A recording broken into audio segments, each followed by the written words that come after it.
ನಿರ್ಜನ ಮರುಭೂಮಿ, ಕೆಟ್ಟು ನಿಂತ ಟ್ರಕ್, ನರಳಿ ಪ್ರಾಣ ಬಿಟ್ಟ 49 ಜನ. ಅಷ್ಟಕ್ಕೂ ಅಲ್ಲಿ ಆಗಿರೋದೇನು?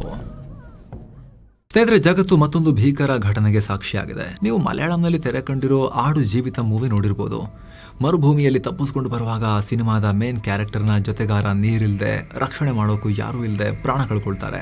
ಈಗ ಅಂತಹದ್ದೇ ಒಂದು ನೈಜ ಘಟನೆ, ಕರಳು ಹಿಂಡುವಂತ ಘಟನೆ ಆಫ್ರಿಕಾದ ನೈಜರ್ನಲ್ಲಿ ಆಗಿದೆ. ಇಲ್ಲಿ ಒಬ್ಬ ಅಲ್ಲ ತೀರ್ಕೊಂಡಿರೋದು, 49 ಜನ ಸ್ನೇಹಿತರೆ ಮರುಭೂಮಿನಲ್ಲಿ ಪ್ರಾಣ ಕಳ್ಕೊಂಡಿದ್ದಾರೆ. ಯಾವ ಮಟ್ಟಿಗಂದ್ರೆ ಅವರ ದೇಹವನ್ನ ಕೂಡ ಎತ್ಕೊಂಡ್ಬರೋಕೆ ಸಾಧ್ಯ ಆಗಿಲ್ಲ. ಅವ್ರನ್ನ ಅಲ್ಲೇ ಸಾಮೂಹಿಕವಾಗಿ ಸಮಾಧಿ ಮಾಡಬೇಕಾದ ಮಟ್ಟಿಗೆ ಭಯಾನಕ ಪರಿಸ್ಥಿತಿಯಲ್ಲಿ ಅವರ ಅಂತ್ಯ ಆಗಿದೆ. ನಿರ್ಜನ ಮರುಭೂಮಿಯಲ್ಲಿ ಟ್ರಕ್ ಕೆಟ್ಟು ನಿಂತು ಹೋಗಿ ಕೂಗಿದ್ರೂ ಕೂಡ ಯಾರೂ ಬರದೆ ಅಂತ್ಯ ಆಗಿದೆ. ಹಾಗಿದ್ರೆ ಯಾರು ಆ ಜನ? ಆ ಸುಡೋ ಮರುಭೂಮಿಗೆ ಯಾಕೆ ಹೋದ್ರು? ಆ ಟ್ರಕ್ ಕೆಟ್ಟು ನಿಂತಾಗ ಅಲ್ಲಿ ನಿಜಕ್ಕೂ ಏನಾಯ್ತು? ಇಷ್ಟರ ನಡುವೆ ಕೂಡ ಸಾವಿನ ಬಾಯಿಯಿಂದ ಅಲ್ಲಿ ಬಚಾವಾದವರು ಯಾರು?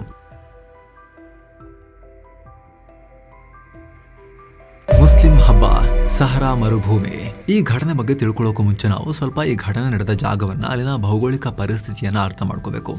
ಸ್ಕ್ರೀನ್ ಮೇಲೆ ನೋಡ್ತಾ ಇದ್ದೀರಲ್ಲ, ಇದು ಆಫ್ರಿಕಾ ಖಂಡ. ಇದರ ಉತ್ತರ ಭಾಗದಲ್ಲಿರುವುದೇ ಜಗತ್ತಿನ ಅತಿ ದೊಡ್ಡ ಉಷ್ಣ ಮರುಭೂಮಿ ಸಹಾರಾ. ಇದು ಎಷ್ಟು ದೊಡ್ಡದು ಅಂತ ಹೇಳಿದ್ರೆ ನಮ್ಮ ಇಡೀ ಭಾರತ ದೇಶಕ್ಕಿಂತ 3 ಪಟ್ಟು ದೊಡ್ಡದಿದೆ. ಇದೇ ಸಹಾರಾ ಮರುಭೂಮಿಯ ದಕ್ಷಿಣ ತುದಿಯಲ್ಲಿ ಬರೋ ಒಂದು ರಾಷ್ಟ್ರವೇ ನೈಜರ್. ಈ ದೇಶದ ಬಹುಪಾಲು ಜಾಗ ಪೂರ್ತಿ ಮರುಭೂಮಿಯೇ ಇದೆ. ಇಲ್ಲಿನ ಜನಜೀವನ ತುಂಬಾನೇ ಕಷ್ಟ. ಅತಿಯಾದ ಬಡತನ, ಸರಿಯಾಗಿ ರಸ್ತೆಗಳಿಲ್ಲ, ಕುಡಿಯೋಕೆ ನೀರಿಲ್ಲ. ಇಲ್ಲಿನ ಜನ ಒಂದು ಊರಿಂದ ಇನ್ನೊಂದು ಊರಿಗೆ ಹೋಗಬೇಕು ಅಂದ್ರೆ ಇದೇ ಸಹಾರಾ ಮರುಭೂಮಿಯನ್ನ ದಾಟ್ಕೊಂಡೇ ಹೋಗಬೇಕು. ಆದ್ರೆ ಅದು ಸುಲಭ ಇಲ್ಲ. ಯಾಕಂದ್ರೆ ಈ ಮರುಭೂಮಿಯಲ್ಲಿ ಆವರೇಜ್ ಆಗಿ 50 ಡಿಗ್ರಿ ಸೆಲ್ಸಿಯಸ್ ಇರುತ್ತೆ ತಾಪಮಾನ. ನಮ್ಮಲ್ಲಿ 35 ದಾಟಿದ್ರೆ ಏನ್ ಶೆಕೆ ಅಂತ ಹೇಳ್ತೀವಿ, 40 ದಾಟಿದ್ರೆ ನೀರು ಸುರ್ಕೋತೀವಿ. ಆದ್ರಲ್ಲಿ 50 ಡಿಗ್ರಿ ಸೆಲ್ಸಿಯಸ್ ಬಿಸಿ ಇದ್ದೇ ಇರುತ್ತೆ. ಹಾಗಂತ ಇದನ್ನ ದಾಟಕ್ಕೆ AC ಬಸ್ ಇದೆಯಾ?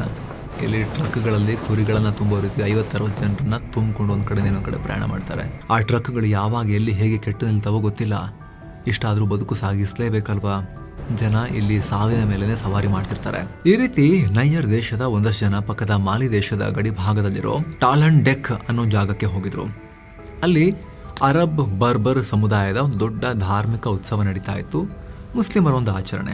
ಇಲ್ಲಿ ಅವರ ಪ್ರಾರ್ಥನೆ ಎಲ್ಲ ಮುಗಿಸಿ ಒಂದು ಹಳೆ ಟ್ರಕ್ ಹತ್ಕೊಂಡು ಅವರು ವಾಪಸ್ ಹೊರಟ್ರು. ಅವರ ಗುರಿ ಇದ್ದಿದ್ದು ಅಸ್ಸಾಮಾಕಾ ಅನ್ನೋ ಪಟ್ಟಣವನ್ನ ತಲುಪಬೇಕು ಅಂತ. ಅಲ್ಲಿಂದ ಅಗಾಡೆಸ್ ಅನ್ನೋ ದೊಡ್ಡ ಸಿಟಿಗೆ ಹೋಗಿ ತಮ್ಮೂರಿಗೆ ಆಮೇಲೆ ವಾಪಸ್ ಆಗ್ಬೇಕಾಗಿತ್ತು. ಆ ಟ್ರಕ್ ನಲ್ಲಿ ಸರಿಸುಮಾರು 51 ಜನ ಇದ್ರು. ಎಲ್ಲ ಅಂದುಕೊಂಡಂತಾಗಿದ್ರೆ ಪಾಪ ಜೀವಗಳು ಉಳಿತಾ ಇದ್ವೇನೋ, ಆದ್ರೆ ಅಂದುಕೊಂಡಂಗ ಆಗ್ಲಿಲ್ಲ. ದಾರಿ ಮಧ್ಯೆ ಯಮ ಕಾದ್ ಕೂತ್ಕೊಂಡಿದ್ದ.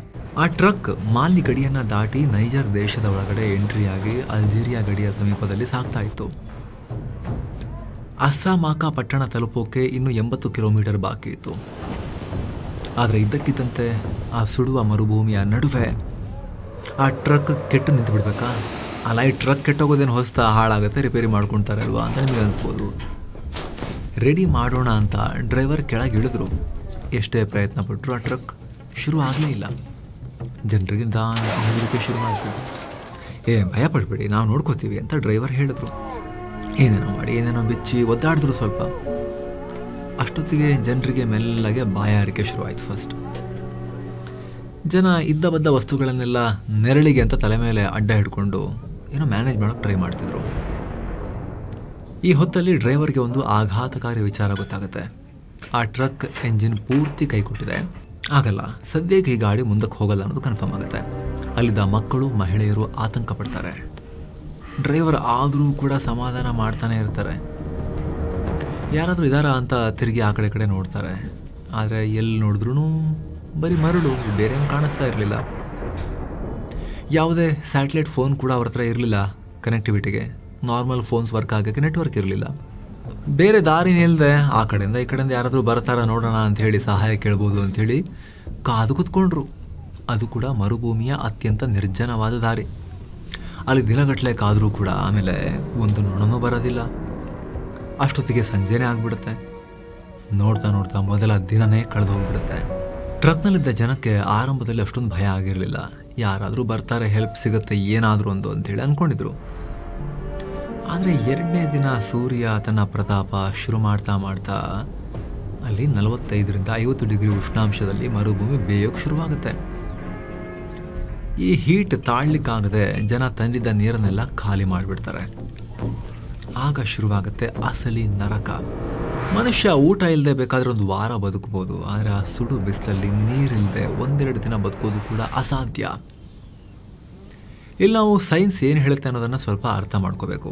ಮರುಭೂಮಿಯಲ್ಲಿ ಮನುಷ್ಯ ನೀರಿಲ್ಲದೆ ಸಿಕ್ಕಾಕೊಂಡಾಗ ಅವರ ದೇಹ ಮೊದಲ 24 ಗಂಟೆಗಳಲ್ಲಿ ಒಣಗೋಗಿ ಶುರುವಾಗುತ್ತೆ.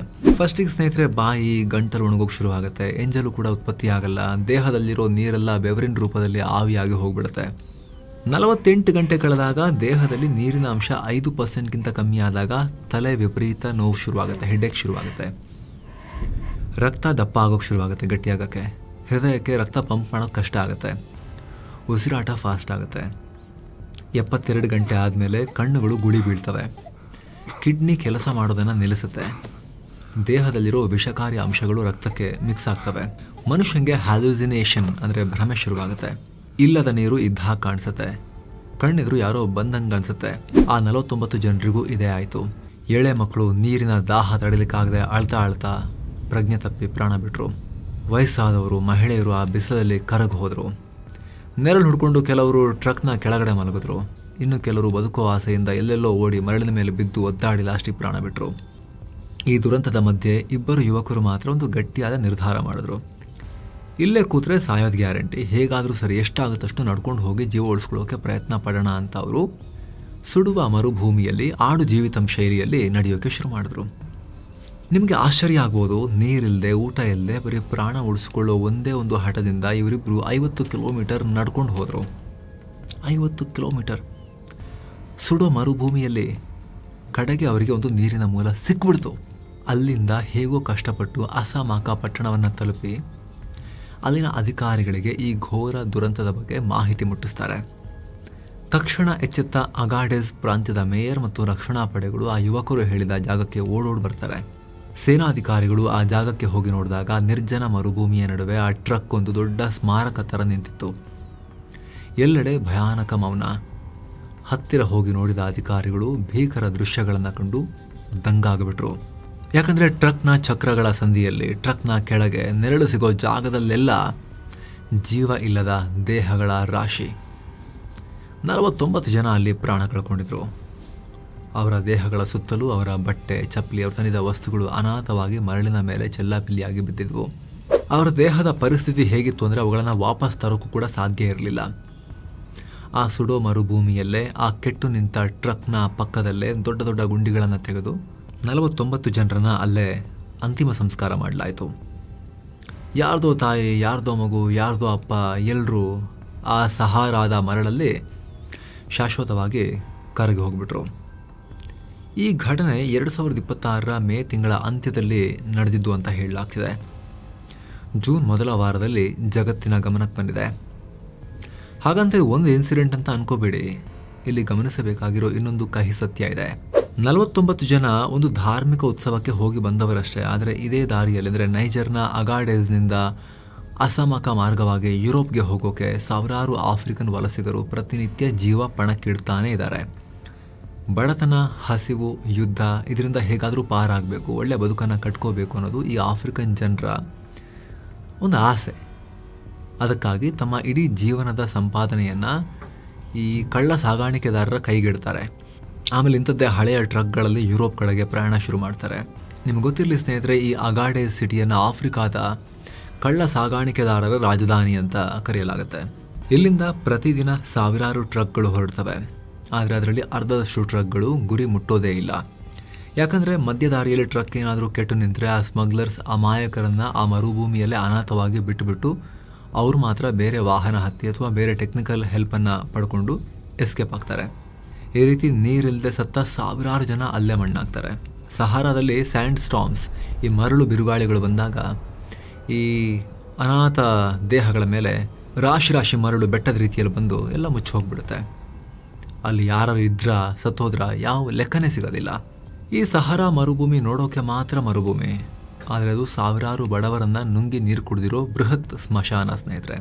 ಈ ಸ್ಟೋರಿ ಬಗ್ಗೆ ನಿಮ್ಮ ಒಪಿನಿಯನ್ ಏನು? ಜಗತ್ತು ಜಾಸ್ತಿ ಮಾತಾಡಲ್ಲ, ಆಫ್ರಿಕಾ ಅಲ್ವಾ ಅಂಥೇಳಿ. ಬೇರೆಲ್ಲ ಅದರ ದೊಡ್ಡ ಸುದ್ದಿ. ಆದರೆ ಆಫ್ರಿಕಾ ಜನರ ಜೀವಕ್ಕೆ ನಮ್ಮ ಜಗತ್ತಿನ ಬೇರೆ ಕಡೆ ಕಂಪೇರ್ ಮಾಡಿದ್ರೆ ಅರ್ಧ ವ್ಯಾಲ್ಯೂ ಕೊಡೋದು. ಅದು ಅಮೆರಿಕ, ಯುರೋಪ್ನ ಜನರ ಜೀವಕ್ಕೆ ಕಂಪೇರ್ ಮಾಡಿದ್ರೆ 10ರಲ್ಲಿ 1 ಭಾಗದಷ್ಟು ಬೆಲೆ ಕೊಡಲ್ಲ. ಆಫ್ರಿಕಾ ಅಂಥೇಳಿ ಅಷ್ಟೇ, ಮನುಷ್ಯರ ಥರನೇ ನೋಡಲ್ಲ. ಆದರೆ ಸ್ನೇಹಿತರೆ, ಅವರು ಕೂಡ ನಮ್ಮ ಥರನೇ ರಕ್ತ, ಮೂಳೆ, ಮಾಂಸ ಇರೋ ಮನುಷ್ಯರು, ಮನುಷ್ಯ ಜೀವಿಗಳು. ನಿಮ್ಮ ಒಪಿನಿಯನ್ ಕಾಮೆಂಟ್ ಮಾಡಿ ತಿಳಿಸಿ ಸ್ನೇಹಿತರೆ. ಹಾಗೆ ಮಸ್ತ್ ಮಗ ಚಾನಲ್ನ ವರ್ಕ್ ನಿಮಗೆ ಇಷ್ಟ ಆಗ್ತಾ ಇದ್ದರೆ ವಿಡಿಯೋ ಕೆಳಗಿರೋ ಜಾಯಿನ್ ಆಪ್ಷನ್ ಮೂಲಕ ಆಸಕ್ತ ವೀಕ್ಷಕರು ದಯವಿಟ್ಟು ಮಸ್ತ್ ಮಗ ಚಾನಲ್ಗೆ ಮೆಂಬರ್ಸ್ ಆಗಿ ಸೇರಿ ಅನ್ನೋದು ನಿಮ್ಮಲ್ಲಿ ನಮ್ಮ ರಿಕ್ವೆಸ್ಟ್. ಆಸಕ್ತರು ಜಾಯಿನ್ ಬಟನ್ ಮೇಲೆ ಕ್ಲಿಕ್ ಮಾಡೋ ಮೂಲಕ ಡೀಟೇಲ್ಸ್ ಚೆಕ್ ಮಾಡಿ ಮತ್ತೆ ಭೇಟಿ ಆಗ್ತಿರೋಣ. ನಮಸ್ತೆ.